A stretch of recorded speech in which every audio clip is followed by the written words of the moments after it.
Baik, kita mulai Bapak Ibu. Assalamualaikum warahmatullahi wabarakatuh. Shalom, selamat malam dan salam sejahtera buat kita semua. Perkenalkan, saya Ratna Madning Tias. Saya dari SMP Negeri 5 Kota Kediri.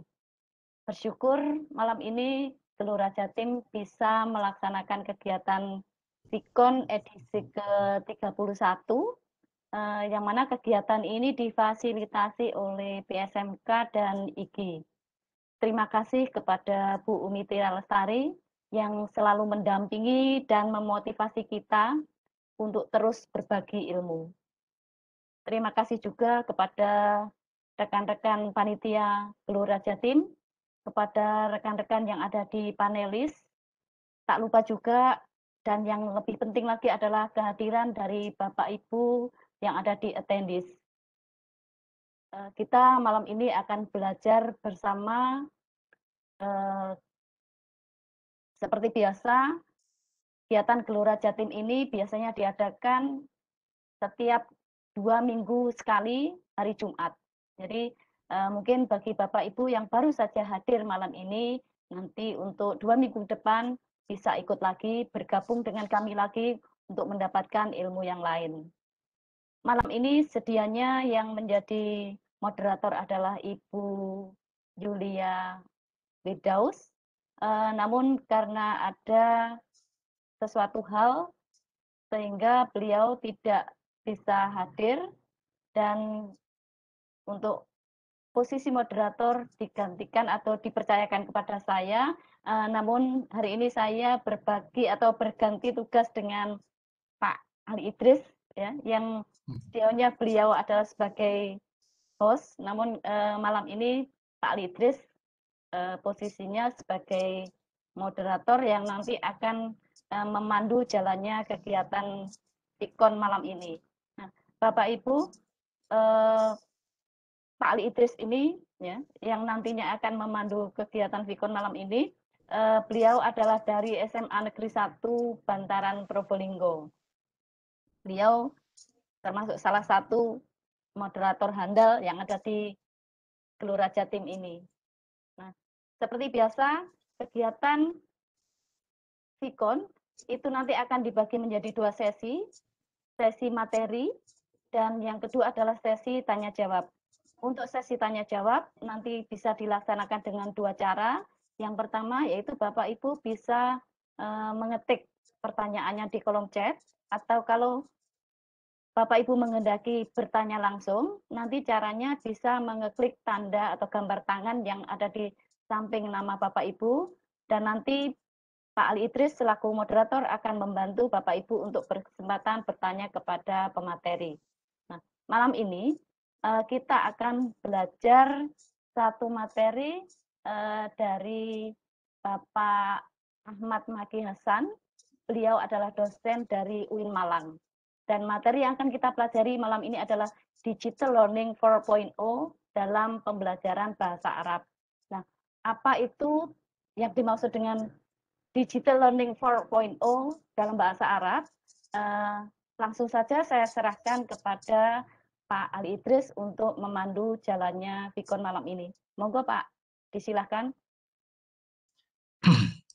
Ya, terima kasih Bu Ratna Mardining Tias. Assalamualaikum warahmatullahi wabarakatuh.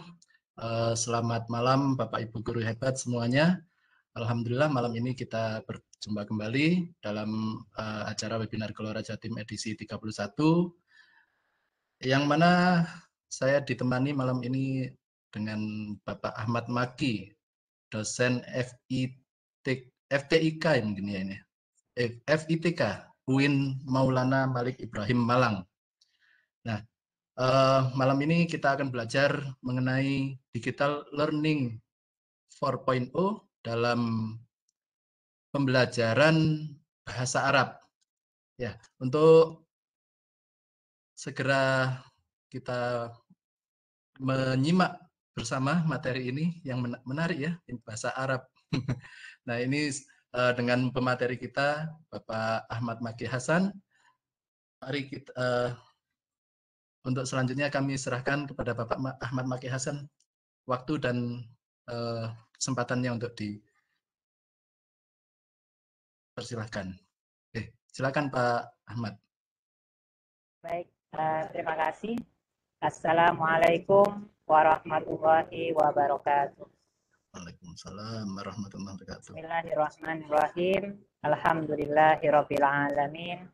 Wa bihi nasta'in ala umuri dunya waddin. Wassalatu wassalamu ala asrafil anbiya wal mursalin. Sayyidina wa maulana Muhammadin wa ala alihi wa ashabihi ajmain, amma ba'd. Selamat malam semuanya, salam sejahtera untuk kita semua. Pertama-tama saya mengucapkan banyak terima kasih kepada Bapak Muhammad Haryadi yang telah berkenan memberikan kesempatan kepada saya untuk menyampaikan sharing bersama malam ini di Gelora Jatim yang ke-31 berbagi. Tak lupa saya mengucapkan banyak terima kasih kepada Bapak Ali Idris yang telah mengantarkan kegiatan kita malam ini selaku host atau moderator. Tak lupa juga kepada Bu Ratna Mardining Tias serta Bapak Ibu sekalian yang saya mohon maaf tidak dapat menyebut satu persatu tokoh-tokoh di Gelora Jatim. Terlebih dahulu izinkan saya untuk memperkenalkan diri. Tak kenal maka tak sayang katanya ya Pak Idris ya. Suara saya cukup jelas Pak Idris, semoga tidak berisik ya di sana. Makanya saya jelas Pak, jelas. Baik. Perkenalkan saya Ahmad Maki Hasan, biasa dipanggil Pak Maki atau kalau bahasa Arab biasanya Ustadz Maki. Jadi Ustadz itu bukan hanya kiai atau mungkin yang mengajarkan agama Islam, tetapi kalau bahasa Jepang mungkin sensei atau mungkin kalau bahasa Prancis pro. Nah sekarang kalau yang bahasa Arab biasanya dipanggil Ustadz. Jadi saya dapat berkahnya dipanggil Ustadz kayak jadi kiai. Semoga menjadi doa. Baik, saya saat ini memang sebagai dosen di UIN Malang, tepatnya di Fakultas Tarbiyah atau FITK. Saya bidang studinya bahasa Arab dan spesialisnya media pembelajaran bahasa Arab. Bapak Ibu sekalian mungkin yang pernah tahu saya sejak 2006 saya adalah guru bahasa Arab di SMA Negeri 1 Kota Malang. Jadi sejak 2006 saya guru bahasa Arab di SMA Negeri 1 Kota Malang, posisinya sebagai GTT, Pak. Posisi GTT, kemudian baru saya lepas atau mungkin harus dilepas tahun 2018 kemarin. Tahun 2018, alhamdulillah saya lolos menjadi CPNS di UIN Malang.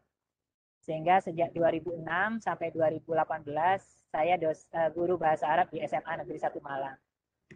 Mungkin beberapa teman lama di Semolek atau di Sikil atau yang lainnya pernah sempat kita bertemu, tapi kemudian sejak 2018 saya beralih kementerian atau bahkan pindah ke UIN Malang di Kementerian Agama. Tetapi pada 2018 itu ada konferensi nasional Forum MGMP Bahasa Arab se-Indonesia. Sebenarnya forum ini sudah ada sejak 2006 dan alhamdulillah saya menjadi salah satu pendiri MGMP Forum MGMP Bahasa Arab se-Indonesia. Nah, tahun 2018 kita sempat menyelenggarakan konferensi nasional yang pertama di Jakarta, tempatnya di P4TK Bahasa, dan menampung saya menjadi ketua terpilih. Menjadi mandataris ketua Forum MGMP Bahasa Arab se-Indonesia periode 2018 hingga 2020. Tapi kemudian akhir 2018 karena saya terpilih lolos CPNS, maka pada konferensi yang kedua 2019 saya mengundurkan diri dari ketua Forum MGMP Bahasa Arab se-Indonesia. Namun forum menyatakan saya harus menyelesaikan amanah hingga 2020 periode Forum MGMP. Namun ternyata 2020 pandemi dapat bonus 1 tahun. Sehingga posisi hari ini 2021 saya masih posisi sebagai ketua Forum MGMP Bahasa Arab se-Indonesia. Dan insya Allah jika tidak ada halangan, besok tanggal 9 Oktober itu ada konferensi nasional secara virtual Forum MGMP Bahasa Arab Indonesia, dan insya Allah saya benar-benar akan resmi mundur dan mungkin tidak akan terpilih lagi tentunya karena posisinya bukan sebagai guru bahasa Arab lagi. Dan besok tepatnya tanggal 25 September itu pertemuan guru bahasa Arab tingkat provinsi yang di dalamnya ada restrukturisasi kepengurusan MGMP di tingkat provinsi, kemudian akan dibawa nanti pada forum MGMP Bahasa Arab Indonesia pada konferensi nasional pada 9 Oktober. Itu sekilas tentang saya. Semoga Bapak Ibu sekalian berkenan untuk menyimak sedikit perkenalan panjang mungkin ya. Semoga ke depan forum MGMP Bahasa Arab Indonesia baik yang level nasional maupun provinsi juga bisa berbagi, bersinergi bersama dengan Gelora Jatim, terutama dengan Bapak Ibu sekalian. Baik, saya mohon perkenankan saya untuk menyampaikan materi saya. Tidak lama, mungkin cukup 30 menit ke depan penyampaian materi saya. Nanti kita akan banyak tanya jawab dan sharing bersama. Baik, saya kira terkait dengan digital learning 4.0 sudah banyak dibicarakan.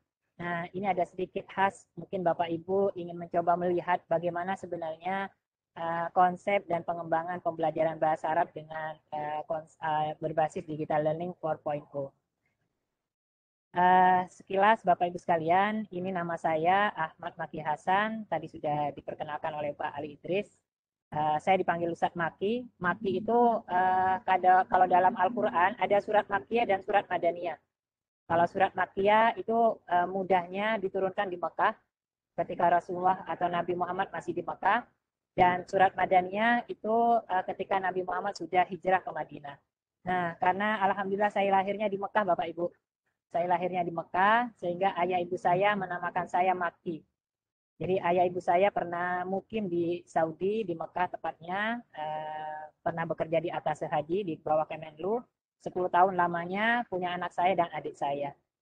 Tetapi sejak usia 4 tahun saya sudah kembali ke Indonesia, kami semua, sehingga secara pendidikan mulai dari TK sampai S3 itu di Indonesia. Tidak pernah belajar di luar negeri bahkan. Baik, dosen media pembelajaran di Fakultas Ilmu Tarbiyah dan Keguruan UIN Maulana Malik Ibrahim Malang.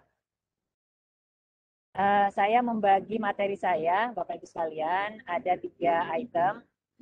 Pertama terkait dengan seputar digital learning 4.0, kemudian pemanfaatan aplikasi digital 4.0 untuk pembelajaran, dan spesialisnya pembelajaran bahasa Arab berbasis digital learning 4.0. Baik, sekedar pengantar, prolog, mungkin sedikit singkat-singkat saja. Jadi kita sebagai pendidik, sebagai guru, tentu kata pembelajaran sangat dominan dalam kosakata keseharian kita. Nah, perlu kita refleksikan bersama bahwa pembelajaran itu sendiri memiliki makna sederhana atau pengertian yang singkat berupa proses kegiatan yang membantu peserta didik agar dapat belajar dengan baik. Jadi memang konsep pembelajaran itu fokusnya atau orientasinya pada siswa, bukan pada guru atau yang lainnya. Sehingga kita harus menghadirkan pembelajaran sebaik mungkin, karena memang pembelajaran itu adalah proses kegiatan yang memang membantu peserta didik, siapapun itu, termasuk kita terutama sebagai pendidik, fasilitator, dan motivator, agar siswa-siswa didik kita bisa belajar dengan baik. Tentu dalam proses pembelajaran ada 3 hal yang harus kita perhatikan. Selain pelaksanaan tentunya, di situ ada perencanaan dan juga evaluasi. Nah, malam ini kita berbagi bersama, sharing di Gelora Jatim itu dalam rangka melakukan persiapan perencanaan. Dan semoga apa yang kita lakukan malam ini dapat memberikan manfaat dan inspirasi buat kita semua dalam pelaksanaan pembelajaran. Dan tentu nanti ada evaluasi. Evaluasi di sini bukan evaluasi hasil belajar, tetapi evaluasi proses pembelajaran itu sendiri. Apakah persiapan pelaksanaan yang kita lakukan itu benar-benar bisa berjalan dengan efektif atau tidak. Baik, saya kira itu teoritis dan mungkin Bapak Ibu sekalian sudah terbiasa dengan itu, kita akan lewati saja. Kemudian ada desain pembelajaran. Jadi dalam perencanaan tentu kita mengenal istilah desain pembelajaran atau perencanaan pembelajaran. Lebih tepatnya memang lebih spesifik kita bicara tentang desain pembelajaran, yaitu seluruh praktik penyusunan semua hal yang membantu guru dan peserta didik agar atau dalam melaksanakan kegiatan pembelajaran.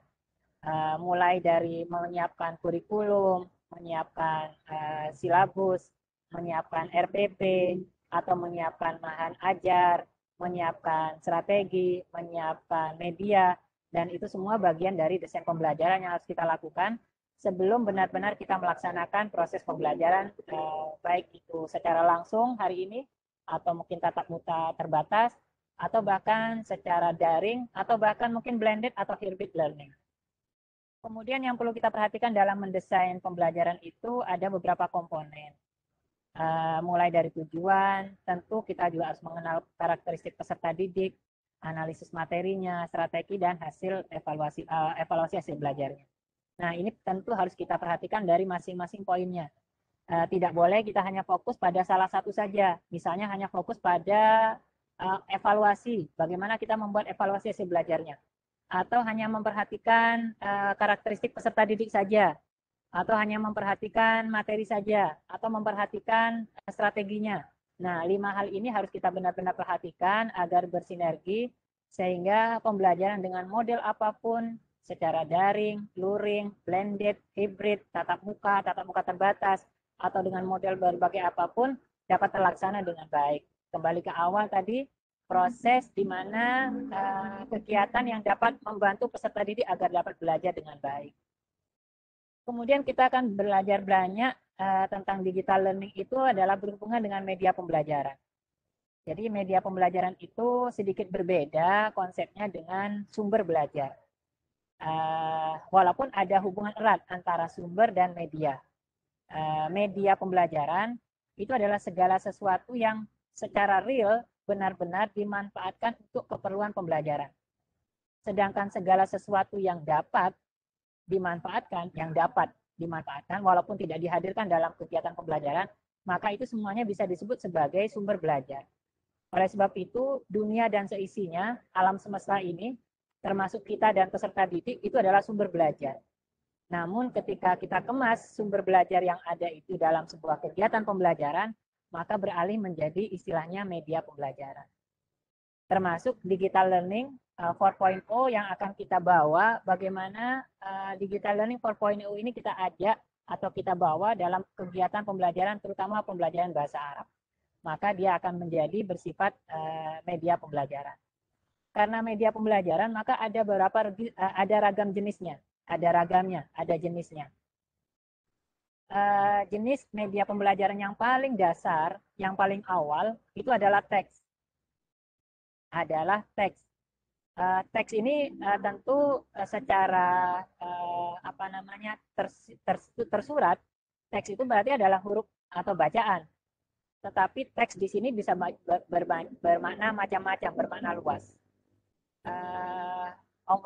Allah Subhanahu wa taala itu menurunkan ayat yang pertama kali diturunkan itu berbunyi Iqra, yang artinya membacalah. Nah, arti membaca itu atau bacalah itu juga bisa bermakna sempit, bisa bermakna luas. Kalau membaca, maka yang dibaca teks. Tapi kalau membaca dimaknai luas, itu bisa memahami semuanya. Nah, sama dengan di sini adalah teks. Nah, teks itu di sini adalah secara tersuratnya adalah tulisan. Nah, tulisan adalah jenis media pembelajaran yang paling awal dan menjadi asas. Kemudian muncul audio. Audio itu level yang kedua. Karena dia level yang kedua, maka di dalam audio tentu ada teks. Baik teks secara makna sempit maupun teks secara makna luas. Sehingga kita muncul ada istilah teks tulis, ada teks lisan, atau ada jenis audio. Kemudian ada peraga, ada visual, ada video, ada software. Nah, yang terakhir adalah aplikasi. Aplikasi yang di sini adalah dimaksud aplikasi digital learning 4.0. Sedikit berbeda antara aplikasi dengan software. Tentu berbicara software, di dalamnya bisa masuk video, bisa masuk visual, bisa masuk peraga, bisa masuk audio, bisa juga masuk teks. Sedangkan di aplikasi itu lebih dari software. Sekilas mungkin sama, Tetapi yang berbeda antara software sama aplikasi, kalau software itu masih harus ditanam dalam sebuah perangkat. Jadi kalau kita membuat media pembelajaran berbasis software, maka softwarenya atau mungkin perangkat lunaknya itu harus diinstal dulu di perangkat kita. Eranya dulu masih ada misalnya Quiz Creator yang versi lama, ada mungkin yang berbasis software.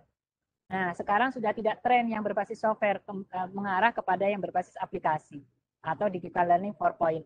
Ada beberapa ciri aplikasi atau software kemudian berkembang menjadi aplikasi digital 4.0. Yang pertama adalah kita akan melihat perkembangan sebuah teknologi. Saya awali terlebih dahulu dengan ilustrasi bahwa dalam dunia pendidikan tentu tidak bisa dipisahkan dengan teknologi. Kata teknologi pada dasarnya adalah segala sesuatu yang memudahkan atau yang membuat lebih baik aktivitas manusia. Dulu mungkin pada eranya kita berjalan kaki tanpa alas. Kemudian pada masanya ada ide untuk membuat alas kaki. Pada masanya teknologi alas kaki yang walaupun hanya berupa dari kayu atau dari kulit, bakiak dan seterusnya, maka itu pada masanya adalah sebuah teknologi. Tapi kemudian ketika teknologi itu muncul yang baru, maka yang lama tidak lagi dianggap sebuah teknologi. Sehingga ketika kita bicara tentang teknologi pembelajaran, adalah segala sesuatu yang terbaru. Kalau yang sudah pernah ada, walaupun itu berbasis teknologi, pada masanya iya. Tapi pada masa yang sekarang, belum tentu yang kita anggap teknologi, berbasis teknologi, itu dianggap benar-benar modern. Kita contoh elektronik. Elektronik pada masanya, dia berupa sebuah teknologi yang high-tech ya, teknologi yang paling tinggi. Tetapi kemudian berkembang lagi ada komputer, berkembang lagi ada internet, berkembang lagi ada web dengan berbagai versinya, kemudian ada ICT, kemudian, nah sekarang berbeda lagi, ada 4.0 atau Digital Learning 4.0. Dia punya ciri, yang pertama adalah Internet of Things. Hari ini bicara tentang Digital Learning 4.0, maka tidak bisa dilepaskan dengan internet. Hampir mustahil kita melakukan kegiatan pembelajaran, baik itu luring maupun daring, tanpa menggunakan internet. Bahkan hampir aktivitas kita kehidupan sehari-hari, internet itu seakan-akan seperti listrik, seperti air, bahkan seperti udara. Jadi kalau kemarin kita sempat trouble, Telkomsel dan IndiHome, kita sudah kalang kabut. Kita harus mencari koneksi internet yang lain yang menggunakan satelit atau yang lainnya. Dan alhamdulillah hari ini sudah normal kembali insya Allah. Kemudian yang kedua, cloud computing. Kita tidak pernah membayangkan dulu punya bahan ajar berupa software yang kemudian disimpan di perangkat, di flash disk, atau mungkin di hard disk eksternal, bertera-tera. Sekarang sudah tidak trennya lagi karena kita selalu menyimpannya di cloud. Jadi era Digital Learning 4.0 itu sudah tidak lagi berbicara tentang software yang disimpan di perangkat.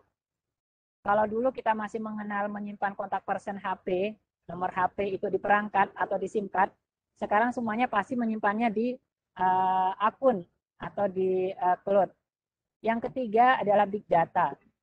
Karena bersifat disimpan di cloud, maka tentu semua akses itu bisa kita raih kalau misalnya itu memungkinkan kita saling berbagi. Karena bisa saling berbagi, maka data itu media pembelajaran, sumber belajar sangat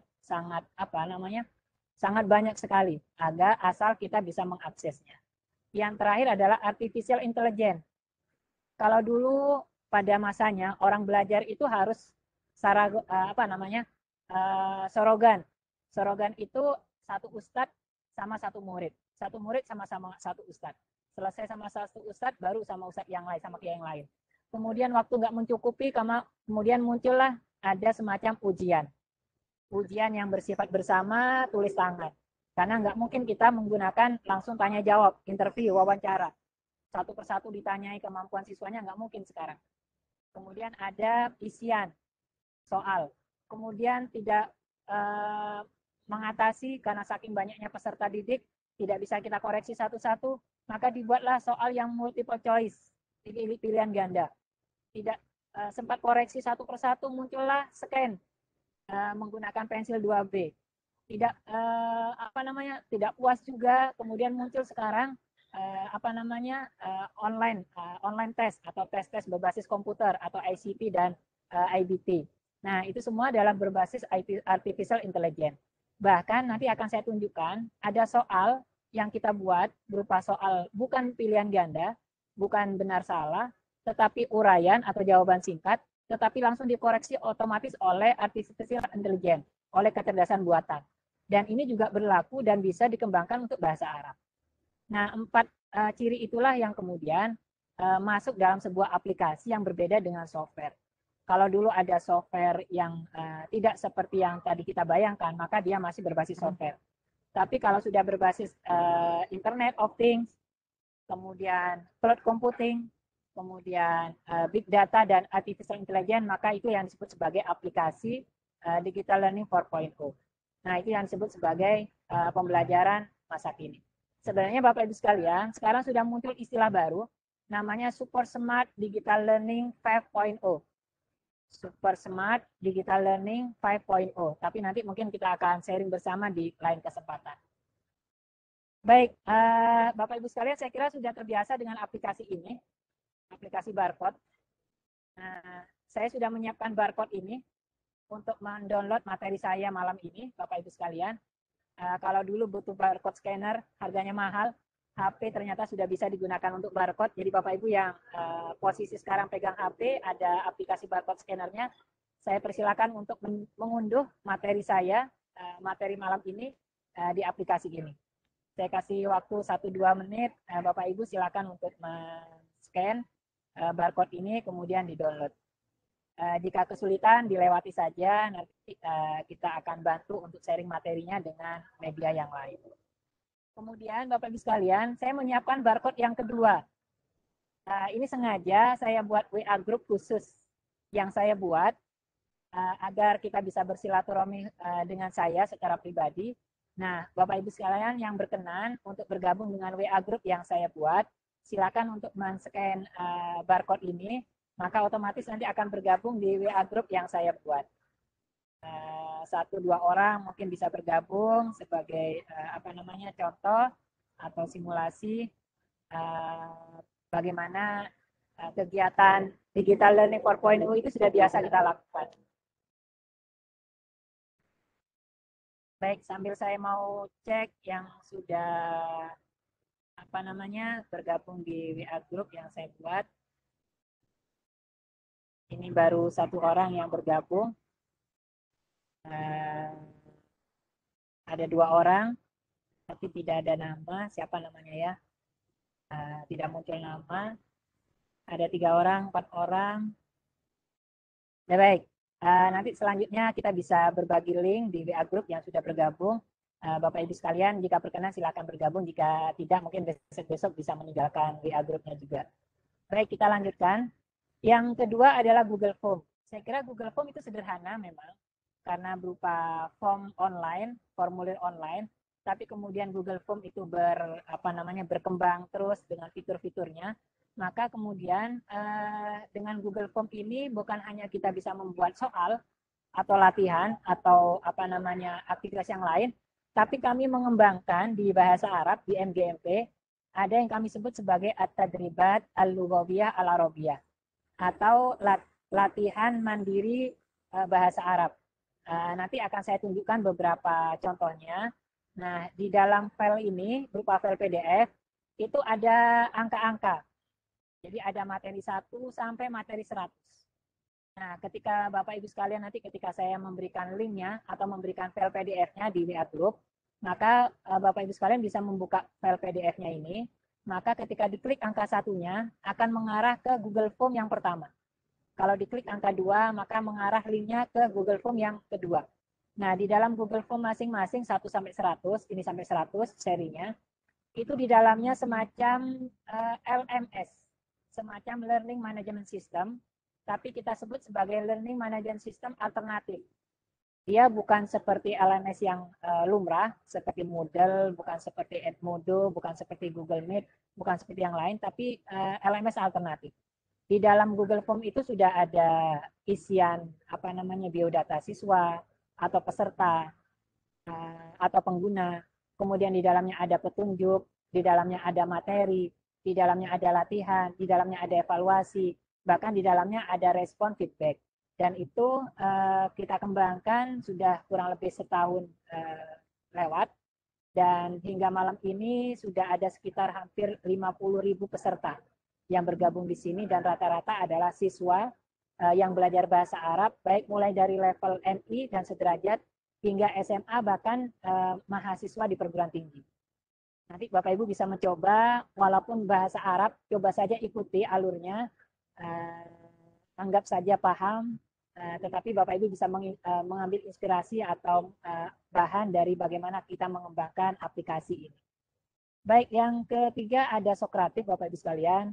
Saya mengembangkan ini juga mungkin Bapak Ibu sudah terbiasa, tetapi yang saya coba dari Sokratif itu yang berbeda tentu mungkin Bapak Ibu sudah paham banyak.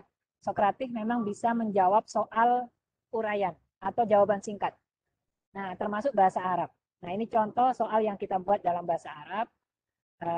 Ada nilainya, kemudian ada tanggal di mana kapan ujian ini dilangsungkan, langsung ada PDF-nya per peserta didiknya, bahkan ada uraian mana yang benar, mana yang salah, dan seterusnya. Dan mungkin Bapak Ibu jika ingin mendalami lebih jauh tentang aplikasi Sokratif sudah banyak tutorialnya, tapi jika ada kesempatan nanti jika harus saya menyampaikan di forum ini, mungkin dalam waktu-waktu yang akan datang kita bisa ketemu lagi, fokus pada beberapa materi yang saya sampaikan.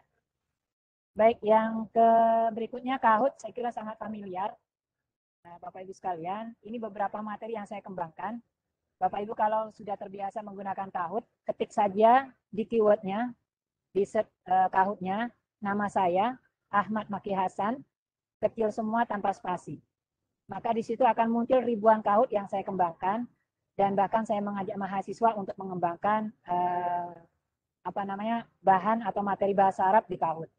Mulai dari listening, istimak dalam bahasa Arabnya, kemudian reading atau al-qiraah dalam bahasa Arabnya, kemudian writing, bahkan termasuk structure, termasuk mufradat, vocab, dan yang lainnya. Mulai dari yang levelnya anak-anak untuk bahasa Arab untuk anak-anak hingga mahasiswa. Bahkan kita mengembangkan juga yang khusus bahasa Arab. Ada sorof namanya. Sorof itu morfologi. Ada juga nahu dan yang lainnya. Baik, ini contoh yang istimak, yang listening. Jadi ada pemutaran video, ada pertanyaan, kemudian untuk menjawab. Bapak Ibu sekalian, yang saya banggakan di forum Gelora Jatim, singkat terakhir yang saya sampaikan malam ini ada pepatah atau ada ungkapan dalam bahasa Inggris yang artinya kurang lebih teknologi tidak akan pernah menggantikan guru-guru hebat. Kita semua Bapak Ibu sekalian adalah guru-guru yang hebat. Teknologi secanggih apapun tidak akan pernah menggantikan Bapak Ibu sekalian, kita semuanya. Tetapi Bapak Ibu sekalian bisa kita bayangkan, teknologi di tangan guru-guru yang hebat, maka akan menjadi sebuah transformasi. Maka akan menjadi sebuah proses pembelajaran yang luar biasa, yang mungkin tidak biasa, yang bahkan bisa menarik perhatian motivasi peserta didik kita. Oleh sebab itu saya kira ini perlu kita renungkan bersama-sama. Nah, ada ungkapan yang kedua. Yang kedua ini agak sedikit nyinyir, agak sedikit mohon maaf jika ada yang tersinggung. Jadi teknologi tidak akan pernah menggantikan, guru tidak akan pernah digantikan oleh teknologi. Tetapi guru yang tidak menggunakan teknologi hari ini, maka dia akan digantikan oleh guru-guru yang lain yang menggunakannya. Semoga kita semuanya kesempatan ini menjadi penyemangat agar kita terus berbenah menyesuaikan perkembangan zaman, dan kita tahu bahwa dinamika dunia pendidikan kita berubah sangat cepat, mulai dari adanya revolusi industri 4.0, kemudian generasi peserta didik kita yang kita kenal milenial, pandemi COVID-19 yang terus melanda kita, dan yang terakhir kita menuju society 5.0. Terima kasih, demikian yang dapat saya sampaikan. Syukran jazilan. Kita akan lanjut dengan sharing dan tanya jawab Bapak Ibu sekalian. Saya akhiri terlebih dahulu. Assalamualaikum warahmatullahi wabarakatuh. Waalaikumsalam warahmatullahi wabarakatuh. Luar biasa Pak Ahmad Maki Hasan. Bapak Ibu guru hebat, silahkan jika ada pertanyaan bisa langsung diketik di kolom chat atau mungkin raise hand. Nanti kita akan dibantu oleh Bu Ratna Mardiningtyas selaku host untuk memfasilitasi. Ya, sambil nunggu pertanyaan Pak Ahmad Maki, boleh saya kita ngobrol-ngobrol dulu Pak. Ya, silakan Pak Idris. Ya. Step awal belajar bahasa Arab ini enaknya gimana Pak? Apa kita belajar kosakata dulu atau belajar contoh-contoh kalimat dulu atau gimana? Baik Pak Idris, kayaknya termotivasi belajar bahasa Arab ini Pak Idris. Iya. Harus belajar Pak. Iya. Belajar bahasa sebenarnya mudah bagi orang yang minatnya tinggi. Contoh Bapak, kita tahu anak-anak kita itu sangat tergiur dengan drakor. Drama Korea itu sangat mendominasi dunia mereka. Oleh sebab itu bahkan tidak ada pernah kursus bahasa Korea, tidak ada pernah mata pelajaran bahasa Korea. Siswa-siswa kita itu sangat familiar dengan istilah-istilah dalam bahasa Korea. Nah, oleh sebab itu belajar bahasa Arab sebenarnya juga sama. Kita mulai dengan ungkapan-ungkapan sederhana. Assalamualaikum, sobahul khair, ahlan wa sahlan, syukran jazilan, ilal liqa, ma'assalamah, tusbihu ala khair. Nah, semakin lama semakin banyak ungkapan yang kita kuasai dan kemudian kita tularkan aura itu kepada sesama teman yang juga sama-sama suka bahasa Arab, wah itu akan menjadi sebuah lingkungan belajar bahasa yang menarik. Yang kita sangat iri terhadap bahasa Korea, yaitu tadi yang saya sampaikan. Antara siswa satu dengan siswa yang lain sama-sama tidak pernah kursus bahasa Korea, tidak ada yang pernah sama-sama belajar bahasa Korea di bangku belajarnya, di sekolahnya, tetapi karena masing-masing suka dengan drama Korea dan kemudian mengikuti ungkapan-ungkapan yang sering digunakan, kemudian direspon dengan bahasa yang sama dalam bahasa Korea, itu menjadi seakan-akan menjadi kursus yang luar biasa bagi mereka. Kita akan mencoba bagaimana kemudian sebuah bahasa itu berkembang. Sehingga tidak heran Pak Idris, kemungkinan era digital dan globalisasi dengan ICT seperti ini, kita akan mengarah kepada satu bahasa. Jadi ke depan ada kemungkinan masyarakat internasional itu hanya menggunakan satu bahasa. Bahasa-bahasa yang tidak banyak diminati atau bahasa-bahasa yang mungkin generasi lama, dan kita tahu sehingga hari ini ada banyak bahasa yang punah satu persatu, maka bisa dipastikan masyarakat dunia juga akan mengarah pada berkiblatnya satu bahasa. Nah, apa yang menjadi kiblat itu nanti wallahu a'lam. Kita tentu tidak tahu sampai di mana nanti peperangannya itu. Makanya kosakata itu bahasa Madura, bahasa Jawa, itu satu persatu hilang Pak, mufradatnya, ungkapannya. Nah, sehingga belajar bahasa itu jangan membayangkan ada berapa kosakata di kamus bahasa Arab. Susah nggak belajar bahasa Arab? Tidak. Jadi kita mulai dengan ungkapan-ungkapan sederhana. Pada masanya dulu Pak, pada masanya sebelum kolonial Eropa masuk ke wilayah Nusantara, termasuk Indonesia, masyarakat di Indonesia dan Nusantara ini pada umumnya itu malah terbiasa dengan bahasa Arab. Iya. Itu membuktikan bahwa banyak karya-karya terdahulu, termasuk karya sastra Indonesia lama, Hikayat Hang Tua, Hikayat Si Miskin, itu ditulis dengan huruf Arab, Pak. Nah, kemudian sekarang trennya bahasa Arab memang agak sedikit pudar, walaupun di Indonesia mayoritas Muslim, dan tentu dalam ibadah termasuk sholat wajib berbahasa Arab, tetapi ternyata bahasa Arab masih kalah dengan bahasa Inggris, bahasa Korea apalagi. Begitu Pak Idris, semoga ada motivasi kita belajar bahasa Arab. Iya, berarti belajar dari yang sederhana dulu Pak ya. Iya. Kosakata sehari-hari, selamat pagi, selamat siang, selamat malam. Kalau selamat malam ini bahasa Arabnya apa ya Pak ya? Lailatun Sa'idah. Lailatun Sa'idah. Lailatun Sa'idah. Selamat malam. Artinya sendiri Laila itu malam, Sa'idah itu bahagia.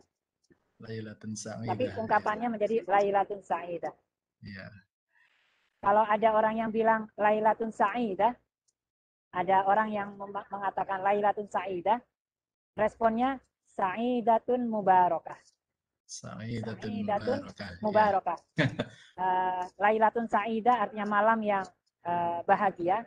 Kemudian menjawabnya Sa'idatun Mubarakah, bahagia yang berkah. Bahagia yang Bahagia berkah. yang berkah. Ya. Begitu Pak Idris. Teman-teman yang lain juga. Subhanallah, Bapak ya. Ibu sekalian. Lailatun sa'idah ya asatiz. Masya Allah, Masya Masya Allah. Allah. Ya, Bapak Ibu Guru, hebat malam ini. Silakan Bapak Ibu Guru ini untuk mengajukan pertanyaan baik melalui kolom chat maupun raise hand ya, bisa bertanya langsung. Mungkin Di kolom chat, Pak. Di kolom chat ada Pak Ali. di kolom chat. Minta join ke WA sama minta materi. Oh iya, minta join ke WA. Itu tadi ada ininya ya. Ada scan barcode-nya. Ada barcode. Saya kirim ke Pak Haryadi materi sama link WA grupnya. Oh iya. Ya, mungkin Pak Haryadi bisa Ya, bisa disebarkan melalui grup WA ya, yang ada. Oke. Silakan Bapak Ibu atau dari Bapak panelis, mungkin Bapak Ibu panelis mungkin ada yang mau bertanya dulu sambil menunggu pertanyaan dari para attendees. Pak Puspo mungkin mau tanya Pak Puspo. Ini dari Malang juga Pak Puspo. Oh iya, selamat malam Saya Pak Puspo. Kepanjen, Pak. Bisa apa Pak Puspo? Kepanjen, Pak. Oh, Kepanjen. Ya, ya, Pak Puspo. Iya. Kepanjen. Utara Selatan Pak ya. Malang Selatan. Ya, Sari Utara. Ya. Tapi sama sebetulnya kalau dipikir-pikir seperti teman-teman yang jelas yang namanya bahasa itu kalau saya kebetulan saya bahasa Inggris Bapak. Jadi sama artinya bahasa adalah kebiasaan. Nah, language is habit. Ketika kita terbiasa dengan bahasa itu, insya Allah kita akan bisa. Masalah nanti kalau masalah strukturnya dan sebagainya itu saya pikir kita bisa sambil jalan. Yang jelas memang harus benar-benar yang namanya kemauan, ingin, suka itu yang paling. Kalau enggak ya enggak bisa. Bagaimanapun kalau enggak suka sama semuanya. Kalau enggak suka itu memang sulit. Apalagi kalau enggak suka kan biasanya mendengar suaranya saja sudah. Iya, betul itu Pak Idris ya. Betul. Saya sendiri aja kalau ke anak-anak, ya.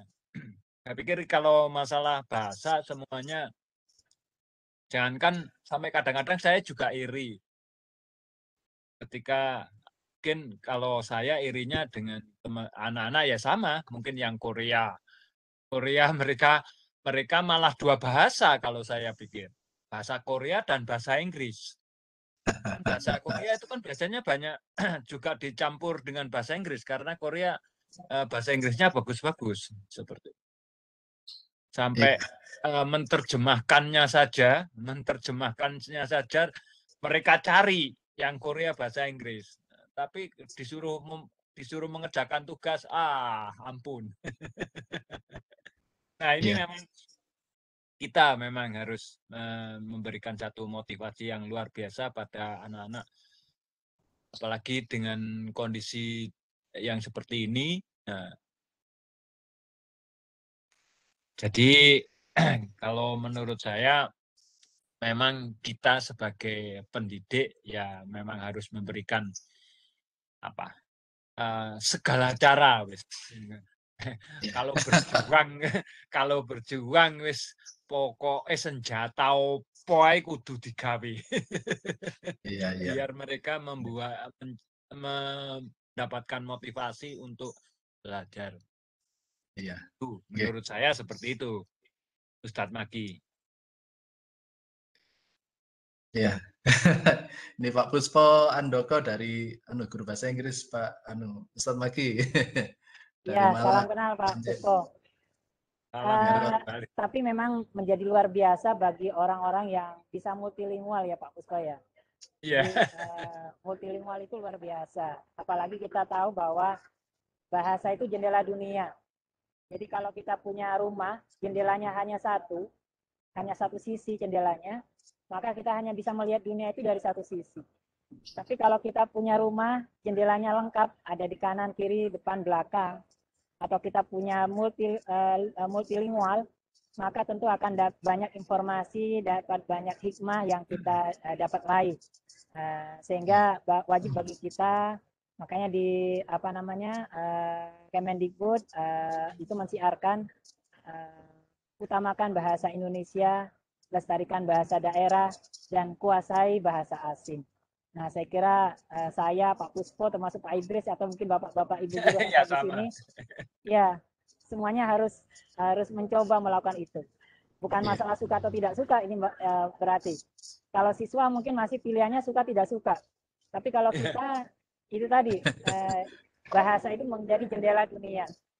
Iya. Ya, bahasa Arab, kalau saya sebagai dosen bahasa Arab, maka wajib hukumnya Bapak Ibu sekalian harus belajar bahasa Arab nih. Nanti saya kasih materinya yang dari Google Form itu. Itu materinya dari paling dasar. Bapak Ibu bisa coba, bisa ikuti. Nanti termasuk Kahoot yang saya buka. Bapak Ibu bisa buka Kahootnya. Ketik nama saya, Ahmad Maki Hasan. Insya Allah ada beberapa latihan yang bisa kita coba.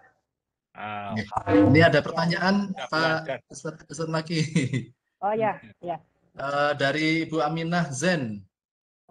Assalamualaikum. Perkenalkan kami guru bahasa Arab MTS Al Khairat Palu. Masya Allah, dari Pertanyaannya, Palu. bagaimana tips dari Ustadz untuk pembelajaran bahasa Arab yang menyenangkan, terutama di masa pandemi? Syukron. Ya, baik Ustazah Aminah Zen. Sekilas tadi sebenarnya saya sudah menyampaikan bahwa pembelajaran itu orientasinya pada siswa. Dan kita harus merencanakan dalam desain pembelajaran yang terdiri 5 komponen. Jadi komponennya itu harus diperhatikan, mulai dari tujuannya, dan di masa pandemi tujuan pembelajaran sudah dipersempit, hanya materi inti.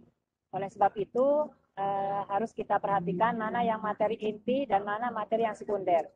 Di masa pandemi kita hindari dulu materi-materi pendukungnya, kita fokus pada materi-materi inti. Kemudian yang kedua adalah mengenal karakteristik peserta didik. Tentu kita harus melihat kondisinya, kira-kira perkotaan apa pedesaan, apakah memiliki perangkat atau koneksi internet dengan baik atau tidak. Tentu akan mempertimbangkan apa yang akan kita ambil dalam desain pembelajaran. Kemudian baru kita menyuguhkan materi yang mana yang lebih baik, tidak harus sesuai kurikulum sebenarnya. Bahkan kita diperkenankan dalam K13 atau mungkin dalam sekolah penggerak, kurikulum yang baru, untuk menyesuaikan mana materi-materi yang akan kita sampaikan terlebih dahulu. Atau mana materi-materi yang mau kita sisihkan untuk penyampaiannya di akhir. Nah, itu menyesuaikan hal yang ada. Tentu strategi dan evaluasinya juga menyesuaikan. Kita tidak bisa, sekali lagi mungkin bagaimana yang benar-benar layak dan baik di masa pandemi tentu akan menyesuaikan kondisi masing-masing. Nah, insya Allah dengan kita banyak sharing Bu Aminah ya, malam ini dan yang lainnya, kita bisa mendesain pembelajaran yang di masa pandemi ini terutama benar-benar memudahkan siswa kita untuk tetap belajar dengan maksimal. Karena memang di situasi seperti apapun, modelnya yang luring, daring maupun PTM seperti ini, tentu yang kita harapkan adalah jangan sampai terjadi learning loss. Ada generasi yang kemudian tidak mendapatkan materi yang selayaknya didapatkan. Dan itu kita berusaha dengan semampu kita, dengan tenaga yang kita miliki, tentu di tengah ada kesulitan, di situ ada kemudahan. Contoh malam ini kita bisa lebih mudah leluasa, ini karena pandemi COVID juga ini. Kalau tidak, kita tidak dipaksa untuk melakukan virtual kegiatan seperti ini. Terus, ya, semoga tetap semangat. Gak bisa ketemu Iya. juga Maki juga. Singosari Kepanjen nggak ketemu sama-sama Malang. Iya, iya. Iya. Ketemunya di Gelora Jatim. Iya. Ya, ini demikian Bu Aminah jawaban dari Ustadz Ahmad Maki. Ya, jadi kita sesuaikan Ustadz ya dengan kondisi dan kebutuhan di sekolah kita. Oke, ini ada pertanyaan dari Ustadz Abdul Nur Hasan. Ini pakai bahasa Arab ini tulisannya. Kaifa halukum ya Ustaz? Uhibbukum fillah. Subhanallah. Lancar gitu saat Idris bisa bacanya ya. Ini ketularan Ustadz Ahmad Maki ini Masya malam Allah. ini. Masih ada ini ya. Asar-asar bahasa Arab masih banyak Iya. kayaknya. Iya, Ustadz Abdul Nur Hasan, Ustadz. Kaifa halukum ya Ustadz? Alhamdulillah, alhamdulillah. Ini Ustadz Nur Hasan ini menyampaikan salah satu hadis Rasulullah ini. Iya, betul. Agar menjadi kita termotivasi belajar bahasa Arab. Jadi cintailah bahasa Arab itu karena 3 hal. Yang pertama karena Rasulullah itu adalah orang Arab, tentu berbahasa Arab, dan Al-Quran itu diturunkan dalam bahasa Arab, dan katanya orang-orang yang di surga itu menggunakan bahasa Arab. Nah, jadi kalau mau masuk surga harus paham bahasa Arab. Kalau tidak paham bahasa Arab, khawatir masuk neraka, tapi nggak tahu di neraka bahasa apa. Jangan-jangan di neraka juga bahasa Arab. Jadi kalau ada orang yang nggak paham bahasa Arab, bisa dijamin aman tidak masuk neraka nanti. Ya, itu motivasi buat kita, Bapak Ibu. Terima kasih Ustadz Nur Hasan telah bergabung di sini dan berbagi bersama kita semuanya. Semoga kita semuanya diberikan kesehatan. Ini bisa tolong dibacakan Ustadz, ini hadisnya ini. Oh ya, ya.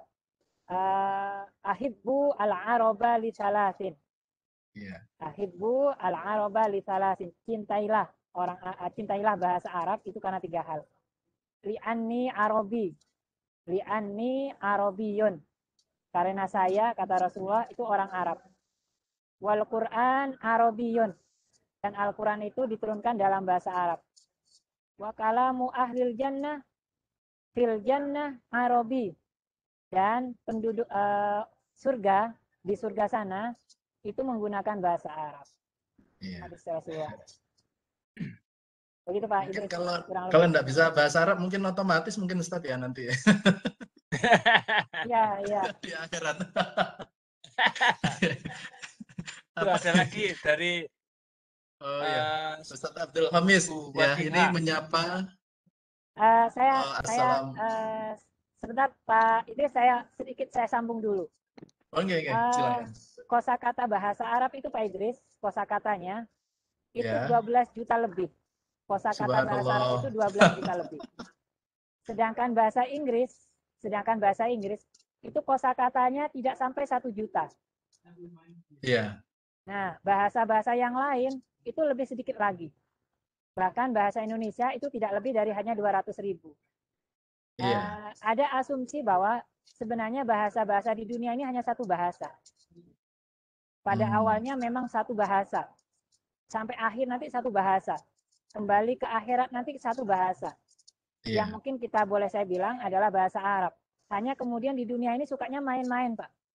Main-main. Gitu. Kita ada bahasa Indonesia. Kita ada bahasa Indonesia misalnya. Anak muda kita itu main-main bahasa Indonesianya dimain-mainkan. Di Malang ada bahasa Walikan. Kemudian anak muda ada main-main bahasa gaul. Sebenarnya bahasa Indonesia. Tapi kemudian karena dimain-mainkan bahasa itu, kemudian generasi yang tidak segenerasinya, kita tidak paham. Ada GJ, GR, apalagi lah macam-macam itu. Nah, sehingga bisa dipastikan sebenarnya apapun bahasa di dunia ini ya, itu adalah bahasa yang akan kita gunakan di akhirat. Wallahu a'lam, kita tidak tahu pastinya. Itu hanya beberapa asumsi saja. Gitu Pak Idris, Pak Muso. Ya. Ya luar biasa bahasa Arab ini Ustaz ya. Ini ada sapaan dari Halo Pak Ali. Ya. Bu Ratna. Ini ada Bapak Ibu guru ternyata yang tanyanya itu tidak ke everyone, tetapi ada yang chatnya itu private. Jadi ada yang langsung ke host. saya, iya, Oh, langsung gitu. ke saya. Ini ada pertanyaan dari Pak Zaki. Monggo dibacakan aja, Bu. Saya bacakan dari Pak Zaki Rahman. Bagaimana Ustadz tips untuk mengajarkan bahasa Arab bagi siswa yang tidak lancar mengaji? Demikian.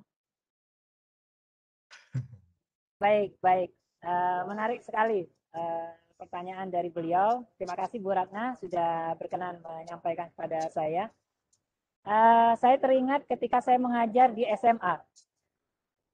Di SMA Negeri 1 Kota Malang itu pernah kita pada kurikulum KBK 2004 ke belakang, 2006 dan seterusnya itu kurang lebih pada saat KBK, itu bahasa Arab diterapkan di SMA 1 wajib untuk semua siswa.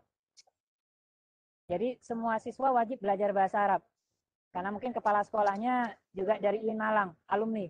Sehingga kebijakannya waktu itu semua siswa SMA wajib belajar bahasa Arab. Nah, kita ada kendala. Kendalanya adalah yang non-muslim, yang non-Islam. Nah, bagaimana kemudian kita mengajarkan bahasa Arab kepada mereka? Dan sebenarnya di SMA 1 yang diwajibkan itu tidak hanya bahasa Arab. Jadi kita menyisihkan 5 JP pada KBK itu, 5 JP, 1 JP untuk 1 bahasa asing. Jadi ada 5 bahasa asing.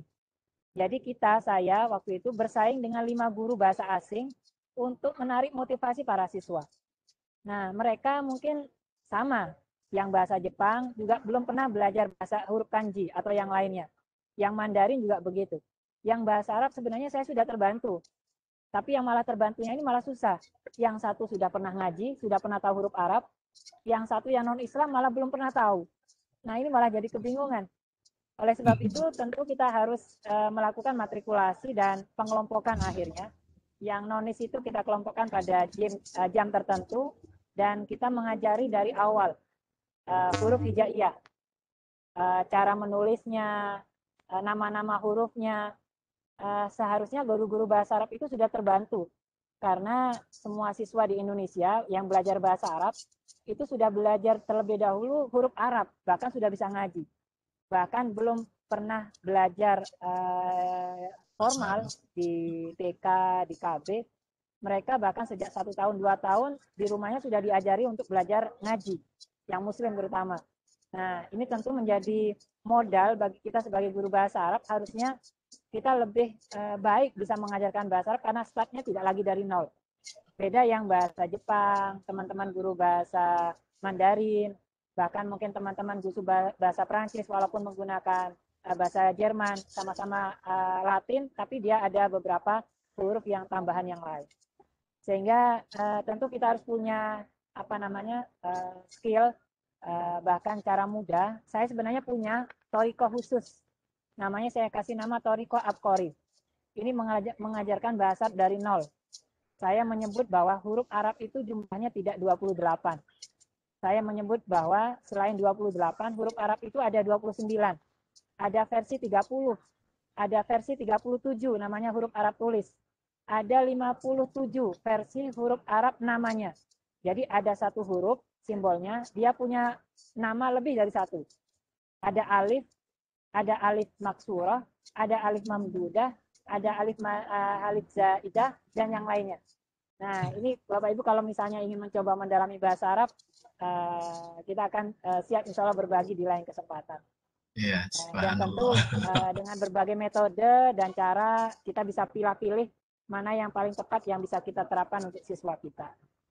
Begitu untuk jawabannya dari beliau, Bu Ratna, Pak Idris. Terima kasih. Ya, terima kasih Ustaz Ahmad Maki. Ini menyambung ada pertanyaan dari Ibu Fasiha, SMA Al-Irsyad. Assalamualaikum, maaf Ustadz Maki, mau tanya, untuk pembelajaran bahasa Arab dari beberapa kompetensi, dalam kurung kiro'ah, istima, kitabah, kalam, mana yang efektif kita dahulukan untuk pembelajaran siswa? Baik, baik Ibu Fasiha, alhamdulillah. Kalau pengalaman saya, Ustadz Sada, Bapak Ibu sekalian, biasanya saya lebih fokus terlebih dahulu penguasaan kosakatanya. Jadi kosakata itu harus diajarkan terlebih dahulu, baik sebelum maharah kiro'ah membaca, reading, istima itu apa namanya listening ya. Kemudian kitabah itu adalah writing dan kalam itu adalah speaking. Sehingga sebelum itu semua baik qiraah, istima, kitabah, kalam, pastikan mufradat yang mau kita ajarkan itu benar-benar harus dikuasai. Kemudian yang berikutnya, karena kita konteksnya adalah belajar bahasa Arab sebagai for non-native speaker, ada sponsor. Ya, ya, maaf Bapak sekalian. Jadi saya ulangi lagi. Jadi kosakata itu yang menjadi acuan pertama. Nah, yang kedua setelah kosakata, karena kita adalah belajar bahasa asing, konteks di Indonesia, termasuk bahasa Arab, maka ada kemungkinan memang istima sama kalam itu kita sisihkan. Jarang kita terapkan, karena tagihan pembelajaran kita lebih cenderung pada qiraah dan writing. Karena pembelajaran bahasa asing kita untuk akademik, bukan untuk pasar. Ada istilah bahasa Indonesia itu, bahasa Arab itu namanya al-lughah as-sukiyah atau al-lughah al-mahaliyah. Beda kalau kita memang pembelajaran bahasa Arab untuk purpose ya, untuk tujuan tertentu. al-adab. Nah, ya untuk tujuan tertentu di hotel atau mungkin di tempat wisata. Nah, itu maka yang lebih banyak adalah istima sama kalam, listening sama speakingnya. Tapi kalau kita di dunia akademik itu harus kuat pada qiraah sama kitabah. Tapi jangan lupa itu bisa semua kita raih, termasuk listening sama kalam, mendengar dan berbicara. Itu asal kita juga benar-benar mufradatnya, kosakatanya, vocabnya itu benar-benar dikuasai, dicapai.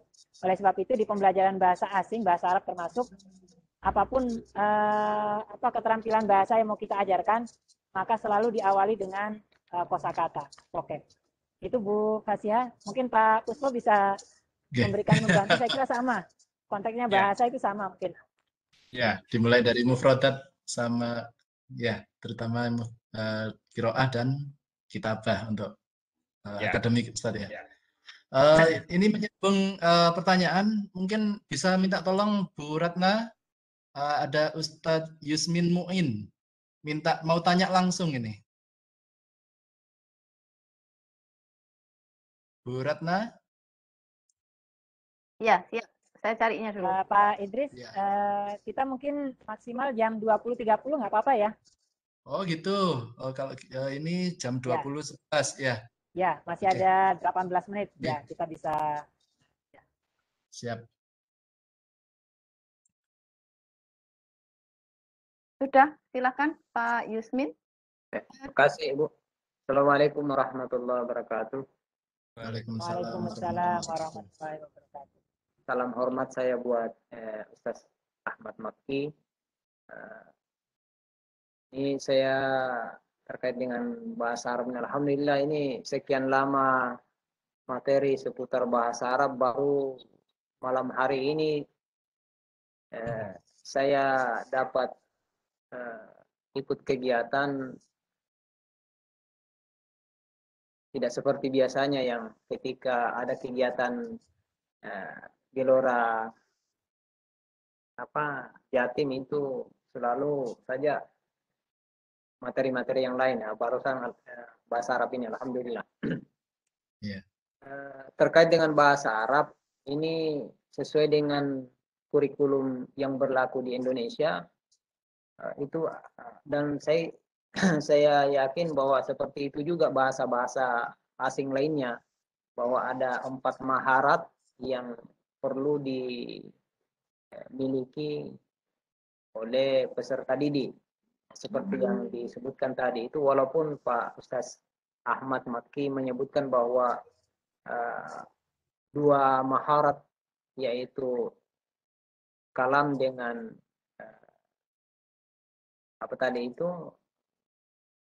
simai itu dikesampingkan. Sementara yang lain seperti kitabah dan qiraah itu yang perlu dimaksimalisasi untuk penyajiannya. Nah, cuman ini jadi masalah Ustaz, karena di kurikulum kita bahwa 4 maharat itu menjadi bagian dari target capaian kurikulum. Ini yang jadi masalah juga. Walaupun dalam sejarahnya setiap kali evaluasi itu ternyata yang muncul itu hanya 2 maharat. Maharat kitabah, ya, bahkan yang paling dominan itu maharat qiraah. Ini yang jadi masalah. Padahal kan bahasa Arab itu kan bahasa asing yang sangat erat dengan dunia Islam. Tentu kompetensinya di situ bukan hanya 2 maharat itu, tetapi 2 maharat lainnya itu yang penting juga. Apalagi di dunia pondok pesantren, tentu 2 maharat itu tidak dapat dikesampingkan. Memang beda suasananya, akan beda suasananya kalau dunia pendidikannya itu berada di sekolah-sekolah yang tidak berbasis pondok pesantren seperti madrasah tanpa pondok, apalagi kalau pendidikannya itu basisnya untuk kehidupan sekolah, tentu kan tidak sama kurikulumnya, muatan materinya. Iya. Maaf Tapi Ustaz. 4 maharat itu tetap itu. Jadi Bisa mungkin cepat, Ustaz. jadi sebagai mungkin ada trik dari Ustaz Maki yang tentu punya pengalaman terkait dengan pengajaran 4 maharat itu, karena di kurikulum kan tetap 4 maharat itu sesuatu yang perlu diperhatikan tanpa mengabaikan tadi yang perlu sangat diprioritaskan tadi itu. Kemudian yang kedua, saya terus terang sebelum saya kan sekarang ini profesinya sudah bukan guru, sama seperti Ya. Ustaz Maki. Bisa langsung pertanyaan Ustaz? Kita menghemat waktu ya. Maaf ya. Masih ada pertanyaan yang lain dari temukan sewaktu saya masih menjadi guru, karena saya sekarang sudah bukan guru lagi, sudah menjadi posisi pengawas. Saya kan basisnya itu bahasa Arab juga, sama dengan Ustaz Maki. Yang saya temukan, yang saya hadapi sewaktu menjadi guru adalah kurangnya akses untuk memperoleh referensi dalam pembelajaran bahasa Arab yang terkait dengan itu tadi, untuk maharat 2 itu tadi, kalam dengan simai. Saya sangat kurang mendapatkan akses itu. Walaupun misalnya seperti yang disebutkan itu tadi itu, ya, software itu sangat terbatas. Mungkin Ustaz Maki bisa memberikan solusi. Kalau bisa ya terserannya itu aksesnya itu tadi, software ataupun aplikasinya. Saya kira. Kasih. Assalamualaikum warahmatullahi wabarakatuh. Waalaikumsalam warahmatullahi wabarakatuh. Silakan Ustaz Maki langsung dijawab. Waktu Baik, kita ya. Mohon maaf Pak, ini soalnya juga berbagi ada kegiatan yang lain. Iya, baik, iya. Saya mencoba untuk merespon apa yang disampaikan tadi. Yang pertama yang perlu saya garis bawahi bahwa istimak dan kalam atau listening dan speaking itu bukannya dibuang, tetapi prioritas pembelajaran kurikulum di kita itu memang cenderung mengarah kepada qiraah dan kitabah, reading dan writing. Namun demikian memang dalam kurikulum kita tetap muncul tagihan atau indikator untuk istimak dan kalam.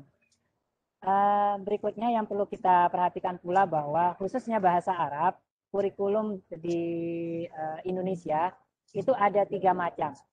Jadi kurikulum bahasa Arab di Indonesia untuk sekolah formal, baik di Kemendikbud maupun di Kemenak, itu dikelompokkan menjadi 3 basis kurikulum. Yang pertama, kurikulum tentu yang menginduk dari Permendikbud, yang saat ini berjalan eksis, sementara masih Permendikbud yang nomor 37 tahun 2018. Walaupun beberapa sekolah sudah menerapkan kurikulum yang sekolah penggerak. Kemudian ada kurikulum Kemenak. Nah, kurikulum Kemenak itu yang berinduk Kemenak saat ini yang eksis adalah KMA 183-184 tahun 2019. Dan selain 2 kurikulum itu, ada banyak sekolah di Indonesia juga menerapkan kurikulum MULOK, kurikulum muatan lokal. Jadi saya contohkan beberapa sekolah Islam, SMA Islam, SMK Islam, itu selain bahasa Arabnya menggunakan kurikulum yang dari Kemendikbudristek, yang dari Kemendikbud yang nomor 37 tadi, juga menerapkan mulognya atau bahasa Arab yang mata pelajaran bahasa Arab yang mulog. Nah, oleh sebab itu tentu kita harus pilih. Kita memang tidak bisa kita pungkiri kurikulum yang dari pemerintah, baik yang Kemenak maupun Kemendikbud, sementara ini memang masih berbasis orientasinya pada bahasa asing sebagai materi akademik, sehingga lebih cenderung pada reading dan writing. Oleh sebab itu tidak mustahil ketika evaluasi hampir jarang. Mungkin ada hanya bahasa Inggris. Yang bahasa asing yang lain hampir tidak ada. Kemudian ada evaluasi listening dan speaking-nya. Bahkan bahasa Inggris saja paling banter hanya ada listening. Speaking-nya pun hanya mungkin ujian praktik di sekolah masing-masing, itu pun juga dilakukan. Kita sadari memang pembelajaran bahasa asing termasuk bahasa Arab di sekolah-sekolah formal di Indonesia memang orientasinya fokus pada akademik. Sehingga bedakan antara tadi saya sampaikan belajar bahasa Arab memang untuk tanda petik untuk TKW misalnya, atau belajar bahasa Arab untuk tujuan khusus tadi yang saya sampaikan. Nah, itu memang lebih banyak orientasinya pada listening dan speaking. Contoh sederhana yang perlu kita perhatikan juga, bahkan kita yang orang Indonesia saja masih ada mata pelajaran bahasa Indonesia. Kita saja, orang Indonesia, dalam kurikulum kita masih ada pelajaran bahasa Indonesia.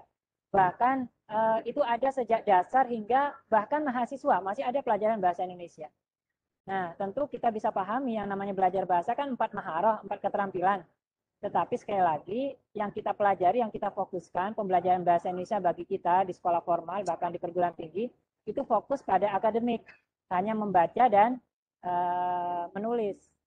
Nah, itu mengasumsikan bahwa kita harus membedakan antara pembelajaran di pendidikan formal sama mungkin lembaga-lembaga kursus.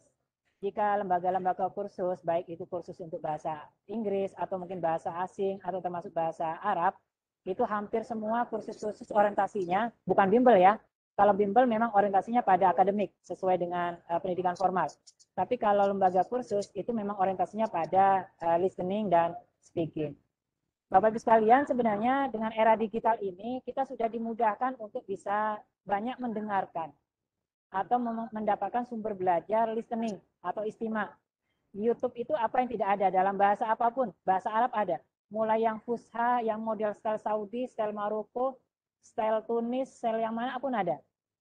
Bahkan yang style Mesir yang paling banyak dominan itu ada. Begitu pula kita mau berbicara dengan orang Arab sekarang mudah. Bahkan di WA kita bisa berkenalan dengan mereka atau di medsos yang lain. Bahkan ada aplikasi Pak, Bu, mungkin bisa dicoba, namanya aplikasi Salma. Salma, diketik aja di Play Store, S-A-L-M-A, Salma. Salma itu semacam Google Assistant, tapi dikembangkan khusus dalam bahasa Arab. Sehingga mbaknya yang merespon kita, atau yang kita ajak bicara, itu menggunakan bahasa Arab. Jadi kita bilang, Lailatun Sa'idah, nanti mbaknya bilang, Sa'idatun Mubarakah. Nah, itu bagian dari bagaimana kita mempraktekkan listening sekaligus speaking dalam bahasa Arab.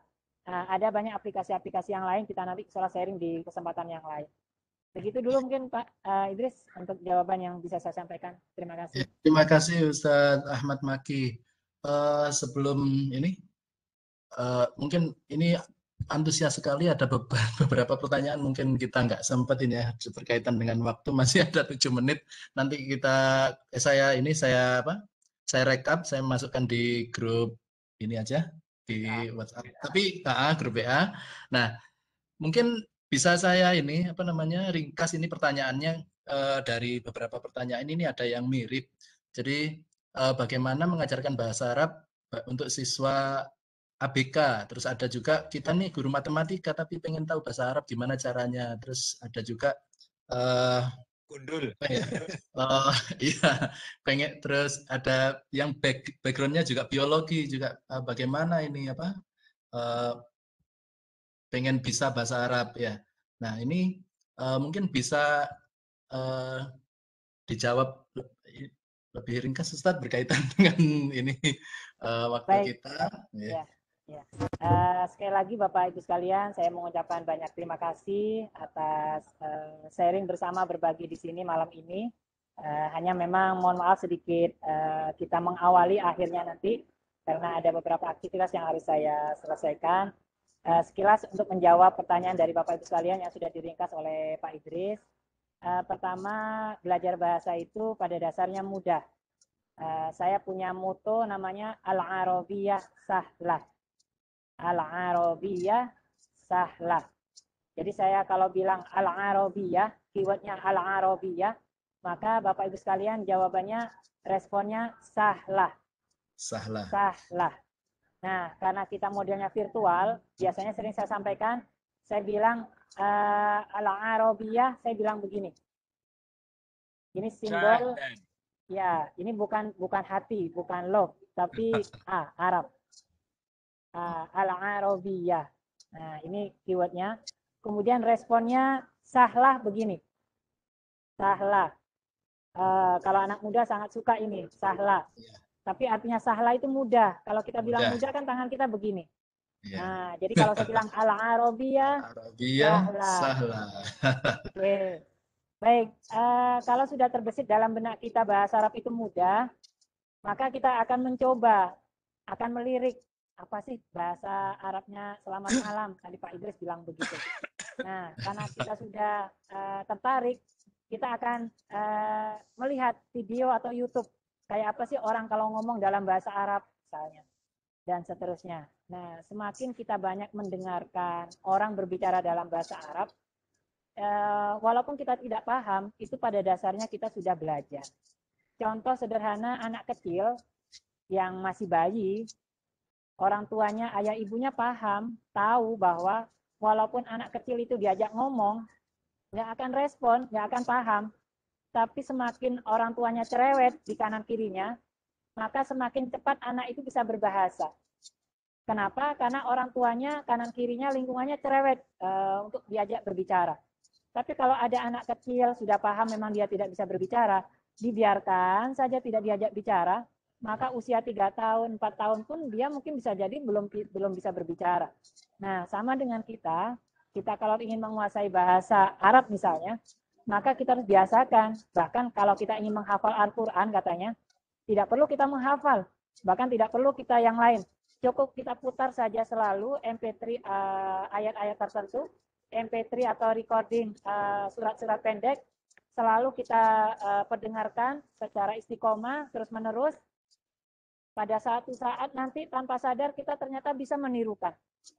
Bisa hafal. Dan cara menghafal seperti ini, atau cara belajar seperti ini, itu jauh lebih manjur daripada hanya sekedar kursus atau mungkin belajar di kelas, di sekolah, dan seterusnya. Sehingga hampir mustahil ada anak kecil gagal belajar bahasa ibunya. Tidak ada anak kecil gagal belajar bahasa ibu. Tidak ada istilah bahasa Arab itu sulit. Bahasa Arab lebih sulit daripada bahasa yang lain. Tidak ada. Anak kecil di Arab sana usia 3 tahun pandai bahasa Arab. Di Indonesia usia 3 tahun pandai bahasa Indonesia. Di Amerika 3 tahun pandai bahasa Inggris, dan seterusnya. Jadi menunjukkan bahwa tidak ada satupun bahasa di dunia ini yang bahasa sulit, tetapi bahasa yang harus dibiasakan. Tadi Pak Puspo juga sudah menyampaikan, language is habit katanya. Bahasa itu adalah kebiasaan. Nah, Bapak Ibu sekalian, marilah kita, terutama yang Muslim, kita selalu membaca Al-Quran, selalu sholat dalam bahasa Arab. Jangan sampai, mohon maaf ketika ada yang non-muslim di sini, jangan sampai kita sholat mulai dari takbiratul ihram, Allahu Akbar, sampai salam, kita tahu melafalkannya, tapi tidak tahu artinya. Seperti orang yang baca mantra, qomat kamit, tidak tahu artinya. Nah, itu na'udzubillah. Kalau kita sholat, beribadah, membaca Al-Quran, tahu artinya, maka insya Allah kita akan jauh lebih memahami Al-Quran dan memahami agama Islam ini. Begitu Pak Idris, terima kasih. Ya, subhanallah, terima kasih Ustadz Ahmad Maki. Ya, Pak Idris, Pak Idris non sewu. Ini ada waktu 2 menit. Itu Pak Idris coba melihat di Q&A itu Pak. Itu banyak pertanyaan di situ Pak. Mungkin jenengan bisa rangkum. Cuman ini ini Bapak Ustadz Ahmad Maki minta sampai 8:30 ini, karena ada kegiatan lain. Mungkin nanti kita rekap, kita minta tolong saya dibantu juga direkap. nanti kita taruh di grup Gelora Jatim 31 ini. Untuk biar ada apa untuk komunikasi selanjutnya. Karena mohon maaf karena keterbatasan waktu ini berkaitan dengan jadwalnya Ustadz Ahmad Maki. Ya Ustadz, mohon maaf Bapak Ibu guru hebat semuanya yang pertanyaannya belum bisa kita sampaikan pada diskusi malam ini. Sebelum kita tutup Ustadz, mungkin ada closing statement berkaitan dengan media pembelajaran bahasa Arab yang jenengan punya, dan mungkin tips-tips bahasa Arab bahwasanya al-Arabiyah sahlah. Baik, sekali lagi saya mengucapkan mohon maaf Bapak Ibu sekalian. Sejatinya memang jadwal kita sampai jam 21.00, tapi saya pribadi tidak memungkinkan hingga pukul 21.00. Nanti kita akan bisa lanjut di media yang lain dan mungkin ada kesempatan kita bertemu lagi di Gelora Jatim pada sesi-sesi berikutnya. Sekilas saya sampaikan Bapak Ibu sekalian sebagai closing bahwa media pembelajaran yang sejatinya adalah rukun yang kelima dalam kegiatan pembelajaran. Jadi kalau saya bilang ada 5 rukun dalam pembelajaran itu, yang pertama adalah siswa itu sendiri, yang kedua adalah gurunya, yang ketiga adalah materinya, kurikulumnya, yang keempat metode, yang terakhir adalah media. Namun karena perkembangan teknologi seperti hari ini, rukun yang kelima ini seakan-akan menjadi yang paling utama. Karena semuanya bisa menjadi murid. Semuanya bisa menjadi guru. Semuanya adalah materi. Semuanya ada strateginya, tetapi medianya harus kita ikuti sesuai dengan perkembangan masanya.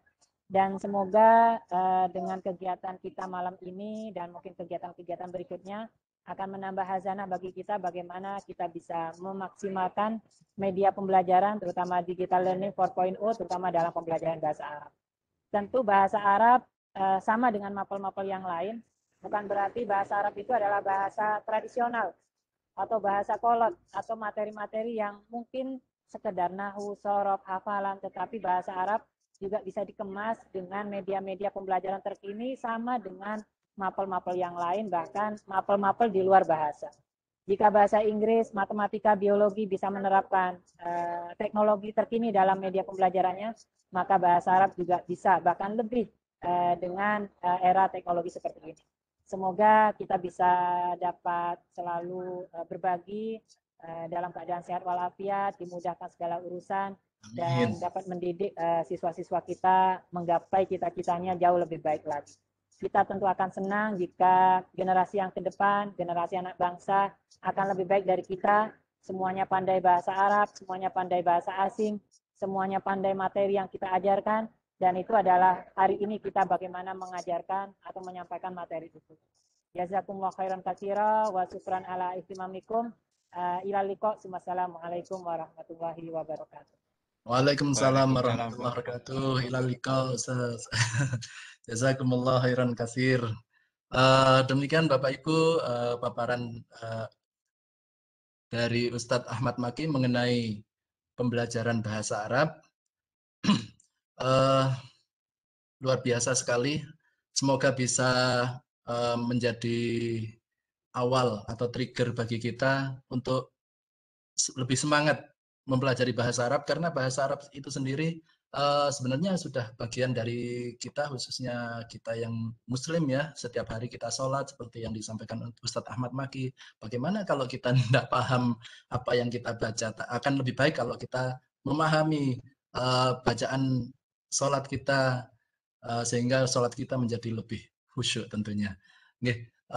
Terima kasih Ustadz Ahmad Maki atas waktu yang diberikan malam ini dan ilmu yang diberikan, semoga menjadi manfaat dan barokah.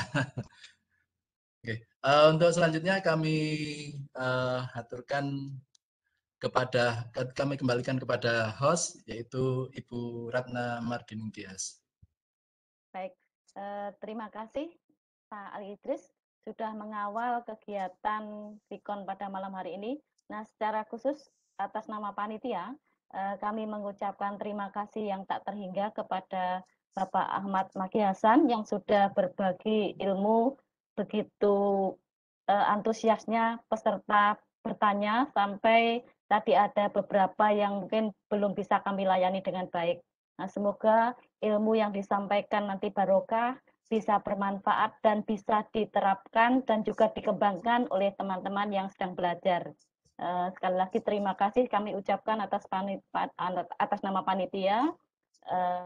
Kami juga mengucapkan terima kasih yang tak terhingga kepada teman-teman di panelis, kepada teman-teman afiliasi Sadar IKI, dan juga kepada teman-teman peserta yang saat ini sedang belajar bersama kami.